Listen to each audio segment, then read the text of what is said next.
Nou, as ek al baie dit gesê dan verskoon if I say it many times, but I grew up in the church for many years and I grew up in die NG Kerk het ek groot geword. So, and I was a pastorikant, my dad was a preacher. So we also always did also these hierdie Pinksterfeeste het ons gedoen. And it was always soup and bread, al die jare sop en broodjies. En al die jare het hulle 'n spreker, they have some sort of a dominee or a pastor or someone, and he gives some spectacular sermon that week, and everyone is charged up. But there were so many times in my upbringing when I thought, I have no idea what this pastor is saying. And it wasn't my dad. But when people preached, I thought, yes, ek verstaan nie wat die ou sê nie.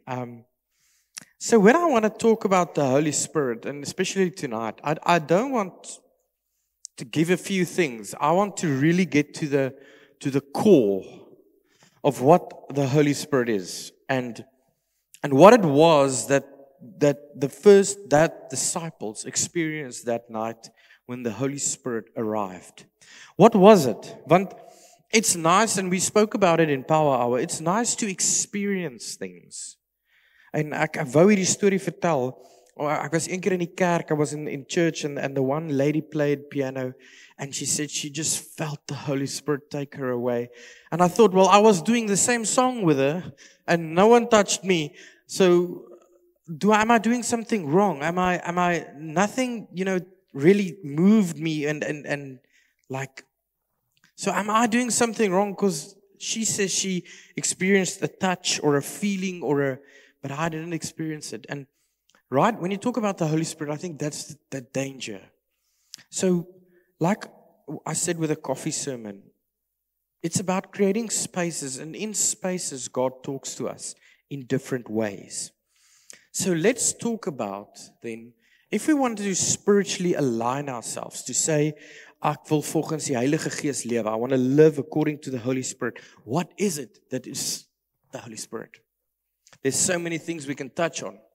But let us start by finding the Holy Spirit. Now, if we look for the Holy Spirit in Scripture, there's a reference to the Holy Spirit from the Old Testament to the New Testament. It's called the Ruach or the Pneuma. It's called wind or air. Now, I really wanted to dig into this because why is it called wind or air? What is so amazing oor wind of lig? What is so amazing about wind and air that you want to assimilate, that you want to say that the Holy Spirit is equal to air? Hoekom is die Heilige Gees gelyk aan lig of wind? En as dit soos wind en lig is, beteken dit dis die Heilige Gees of So, if we go to Acts, now this was where the Pentecost happened. This was when they received the Holy Spirit. When the day of Pentecost came, they were all together. Jesus is dood, hy het opgestaan en hy het opgevaar en hy het gesê, ek los julle met iets, die groot vertrooster, die Parakletos. I'll leave you with something that is similar, that is equivalent to me. So as ek Jesus wil vind, moet ek die Heilige Gees vind, want dan hierdie goed is gelyk aan mekaar. It's equal to one another. And then suddenly a sound like the blowing of a violent wind came from heaven and filled the whole house where they were sitting. If I want to take that verse to today, Dominee sê jy, Willem sê jy, as ons nou huis toe gaan, dan moet ons sit en wag dat die wind waai. Is dit wat jy sê? How does it work? I'm exploring, how does it work?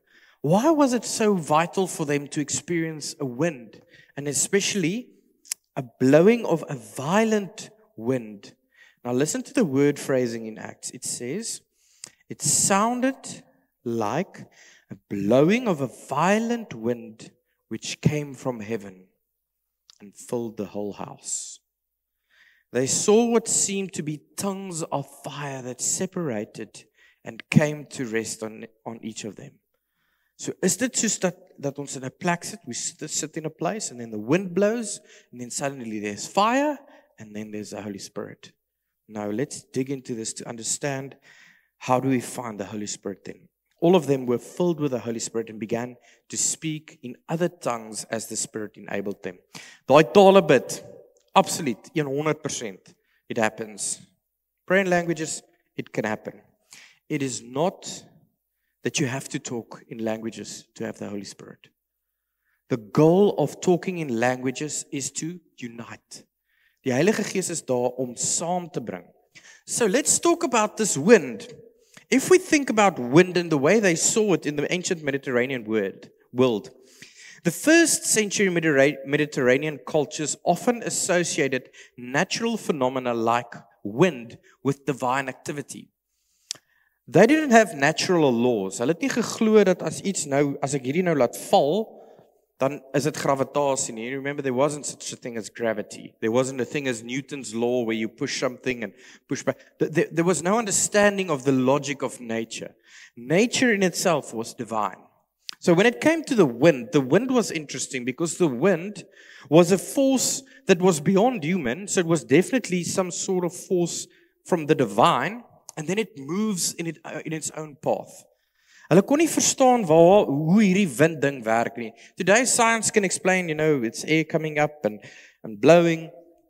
But the wind was seen as a force beyond human control. It was mysterious and powerful. Now imagine if you're sitting in the desert or desert areas and the wind blows. You get those dust storms. How do they make sense of it? It must be the gods or God.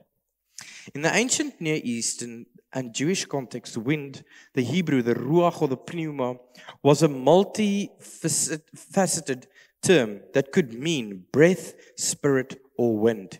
This linguistic connection made wind a natural metaphor for the Spirit of God. It wasn't that the wind blowed and they just thought it was the wind. They associated the wind with God. And we see it throughout Scripture.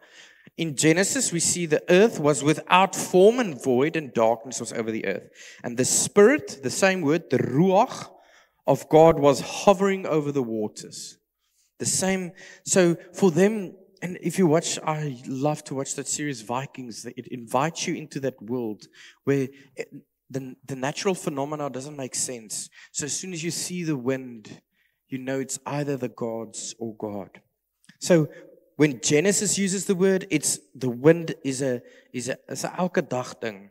When Genesis 2, then the Lord God formed man of dust from ground and breathed into his nostrils breath of life. The same that nishmat ruach, and man became a living creature.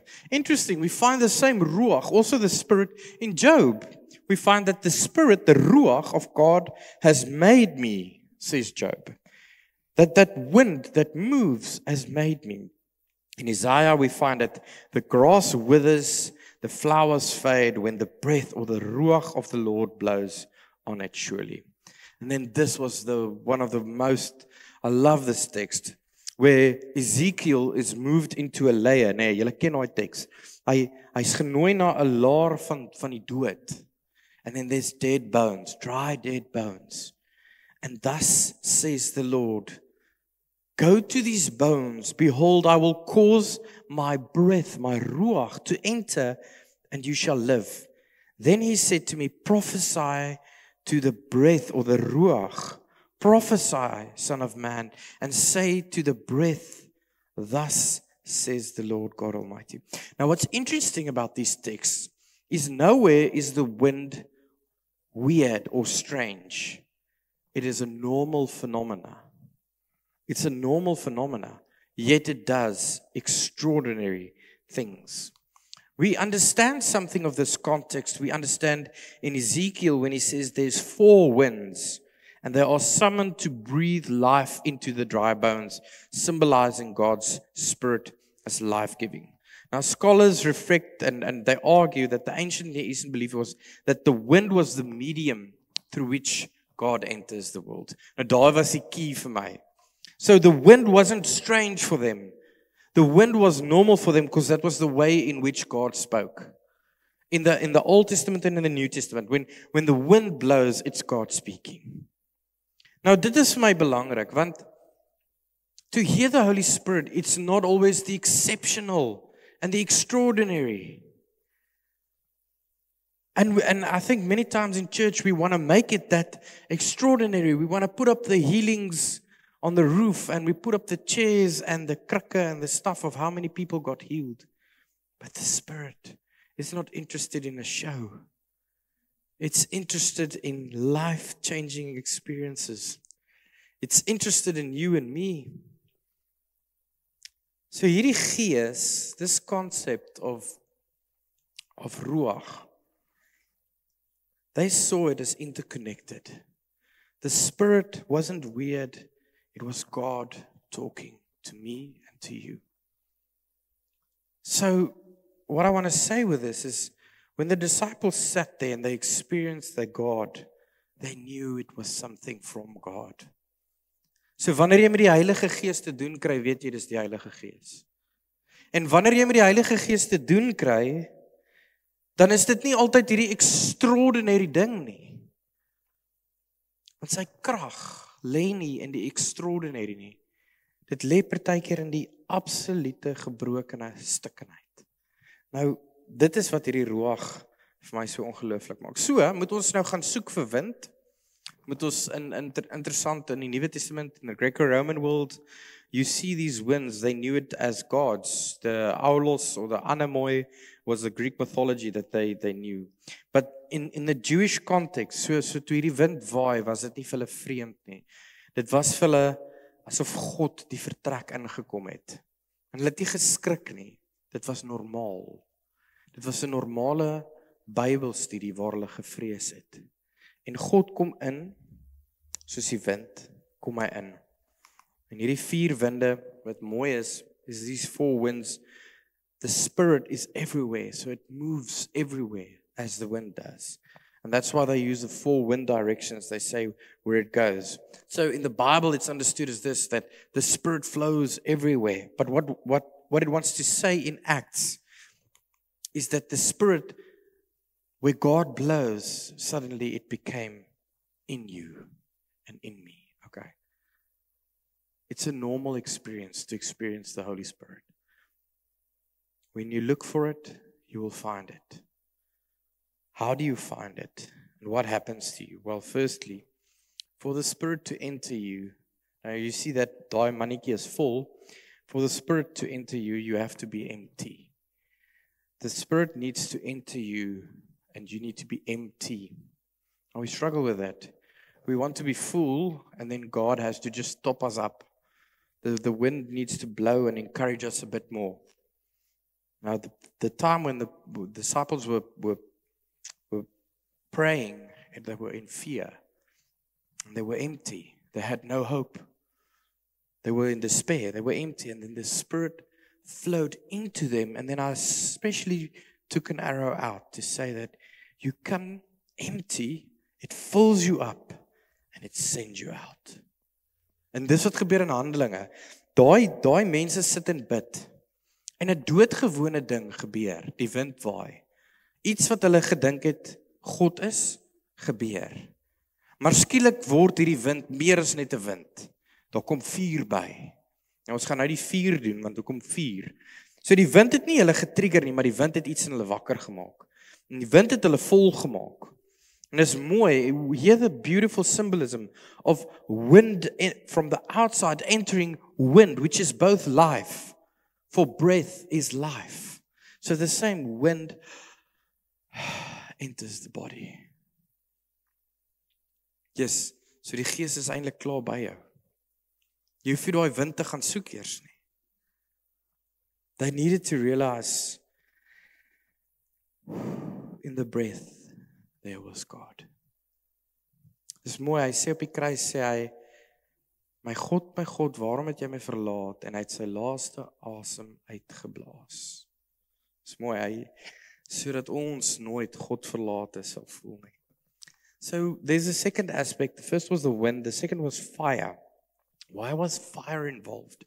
And why, if tongues of fire came and sat on people, why didn't they just get up and run?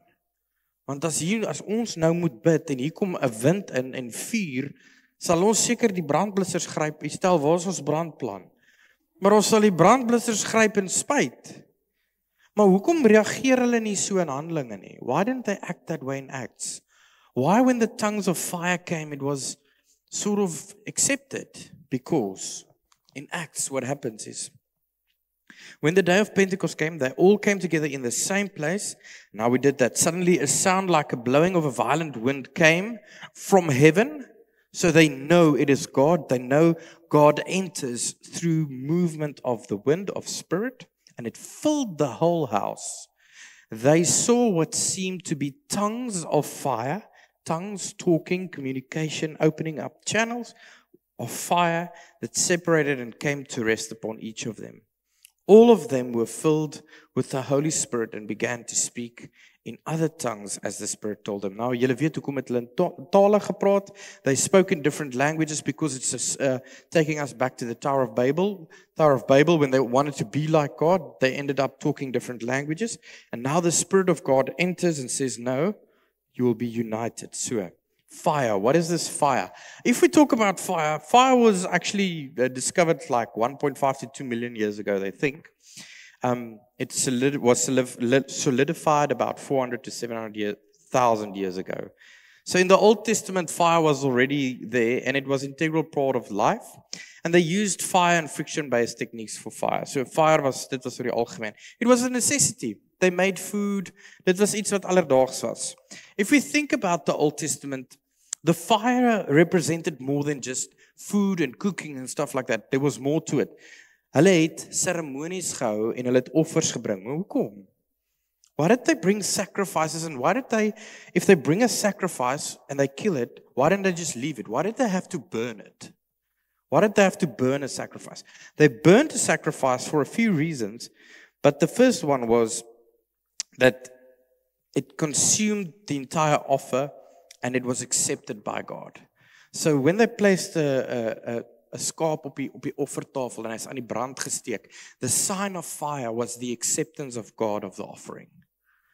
That's why they understood it like that. So in Old Testament prophetic texts such as Malachi or Zechariah depicts fire as an eschatological agent. It's not just the fact that God accepts this offer. It's also to say that God is present in this place and He's purifying it. So vuur was nie net vir hulle vuur nie. It wasn't just fire like we make fire and we braai nice choppy. Fire was combined with rituals. It was combined with sacrifices. It was the acceptance of the Lord and it was the presence of the Lord. So wanneer jy 'n offer na die tempel toe gebring het en hulle hom aan die brand gesteek, dan het jy gesê God is hier. And that's why they also had a flame in the temple, né? To say that God is present. God is present. So the tongues then adds to this fire. The tongues say that it's part of the Spirit, that symbolizes the Spirit and its purifying work. It prepares the disciples for their ministry. What do I want to say? Preke and sermons about the Holy Spirit can be teachings on how to, hoe om, 5 stappe hoe om die Gees te ervaar. 10 stappe om geestelik te groei. 8 steps to being a better Christian. 9 steps to discovering the Holy Spirit. If I read Acts, there was no steps. They were desperate. They were in fear. They were empty and they were asking. And then God shows up in a normal way and somehow gives them strength. En dis vir my die amazingste van geloof in die Heilige Gees. It's not always the wow. Because what do you do with the wow? It's not always the mega churches and the mega healings. What about die ou tannie wat alleen in die woonstel is en sterf? Wat van die ou oom wat sukkel? Wat van mense wat ver van hulle kinders af is? Wat van kinders wat ver van hulle ouers af is? Wat van mense wat sukkel om te vergewe? What about all the brokenness in the world? Is the miracles in the Holy Spirit then only in the churches where the healings are performed? Cannot be. Cannot be. The wind is everywhere. It's everywhere. It's there where you're busy cutting your grass. And you're talking to the Lord and you're saying to the Lord, why? Ek sien die versoeking om dit te vertel, ek sal dit vertel. Die tye wat jy die verste van die Here af is, wat jy op jou stoep loop en jou stoep skoon maak, en die freaking ding wil nie skoon nie, want jy's gefrustreerd. En jy vra vir die Here, hoekom Here? Dis die tye wat die Gees in jou werk. En jy sien dit nie daar nie, jy sien dit later. So, if you are looking for the Holy Spirit, maybe start by not looking, but by emptying. Maybe start with coffee. Maybe start with a coffee. Where you sit in the morning and you say, Lord, I'm not going to follow 12 steps to get the Holy Spirit today. I'm going to sit here and I'm going to listen. What do you want to say to me today? I want to empty myself. And then God shows up. Not always in the supernatural. He just shows up in the natural. Maybe it's just a phone call. Hoeveel keer het jy al daai gevoel gehad, ek moet iemand bel, ek moet iemand bel, ek moet iemand bel. En dan bel jy iemand en dan Heilige Gees. I think I've told the story where I fell asleep one Saturday evening and the phone, it was 4:15 in the morning. And I woke up 4:15 in the morning and I looked for my phone. Usually you look for your phone. And I wanted to put it on charge because it's a Sunday, I need to go to church. I put it on charge and I just thought, well, maybe I should just look at my WhatsApp. I don't know why you would look at WhatsApp at 4:15 in the morning. I look at my WhatsApp and I received a WhatsApp at 4 o'clock that one of the belydenis kinders was in a car accident. And his entire family passed away. And he hasn't found out yet. But the message came on a WhatsApp. Now, I read the WhatsApp at 4:15 in the morning. And I immediately phoned and said, I'll come. And what was amazing about the whole thing is, it was just us involved. It was an everyday thing. It was a WhatsApp. It was my phone being on charge. And the Spirit waking me up in the morning saying, just read your WhatsApp. 'n eenvoudige ding. Nie 'n komplekse ding nie. Nie 'n moeilike ding nie. And that's the challenge I want to leave us tonight. If you really want to find the Spirit, try to really be in sync with everything that's going on around you. Try to really listen, really be attentive, just to be present. And let God speak to you. Nou, ek was nie besig om te bid toe dit gebeur het nie. Ek was net oop vir die moontlikheid dat dit kan gebeur. Dink ek, hoe sal ek weet? But just be open to that. So maybe the message is too simple, but the message is this. God is in everything and everywhere, and He talks to you in the simplest and finest of ways. Don't go and look for the most complicated things. It's sometimes the things that are obvious. It's sometimes the things that make sense. It's sometimes the things that are just present. Hulle het nie geskrik vir die wind nie, hulle het nie geskrik vir die vuur nie. Want die wind en die vuur was vir hulle normaal. Miskien vandag as jy bestuur en iets gebeur wat normaal is dit ook God of dalk God homself. I want to pray for us. Lord, help us to find ourselves and the Spirit that has already found us. En mag ons soek vir die eenvoudige goed. Mag ons luister wanneer iemand op ons harte druk. Wanneer ons iemand moet bel, wanneer ons moet uitreik, wanneer ons moet sommer net worstel met iets. Wanneer ons op pad is of die gras sny. When we're busy, when we're on our scooter on our way to work. Where we tune into the everyday. May we find you there. Moses wasn't scared when he discovered the bush was burning. He was intrigued, for the bush didn't stop to burn. May we be intrigued by simplicity. Intrigued by eenvoudige dinge. Mag ons attentive wees aan eenvoudige dinge, alledaagse dinge, dinge rondom ons, sodat die Gees ons kan aanraak.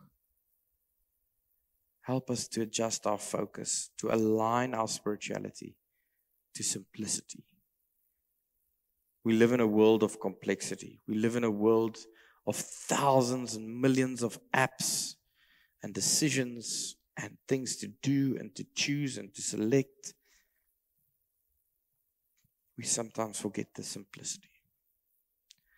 Thank you, Lord, that you are with those who are alone. That you are with those who are not seen. That you are with those who are fighting demons and battles. That you are with those who think they're the only one, and God has forgotten them. Thank you that you are there when it feels like marriages fall apart, when you are there when it feels like families fall apart, when you are there when it feels like our relationships fall apart between us and our children, or our children with one another, or friends. Or thank you that you are there in the struggles and in the simplicity. Give us strength. Give us courage. Empower us and send us away. In Jesus' name, amen. I just want to end with this. You know, when the Spirit came in the wind and the fire, it charged them and it sent them out. En ons moet dit vind. Toe my foon lui, toe's ek gestuur. Ek het nie ontvang nie. Ek is gestuur. You know it's the Spirit when you are searching and then you are sent. You're busy with the Spirit.